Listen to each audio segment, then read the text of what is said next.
आप अपनी जरूरतों के हिसाब से जियोगे तब आपकी जिंदगी की डोर किसी और के हाथ में होगी। लोग आपकी जरूरतें पूरी करेंगे, आपको कठपुतली की तरह नचाते रहेंगे। और अगर आप इस दुनिया की जरूरत के हिसाब से जियोगे, अपनी जरूरत को भूल जाओ, ये देखो कि दुनिया में किस काम की जरूरत है, उसको पूरा करो और इस तरीके से पूरा करो जैसे कोई भी ना करता हो,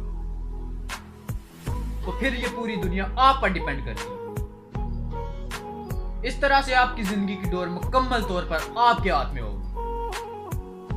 एक इंसान के लिए सबसे अच्छा अगर कुछ हो सकता है तो वो ये है, उसकी जिंदगी में बहुत मुश्किलें आए फिर भी उन मुश्किलों का सामना करता हुआ आगे बढ़ता जाए कि 70 साल में मेरी जिंदगी में ये हुआ, 80 साल में ये हुआ, ये हुआ, ये हुआ, फिर भी मैं टिका रहा, फिर भी मैं टिका रहा। फिर आप मौत की भी आंखों में आंखें डालकर, जिंदगी का सबसे बड़ा डर क्या है? मौत। फिर आप मौत की भी आंखों में आंखें डालकर ये कहोगे कि आजा, नहीं डरने वाला,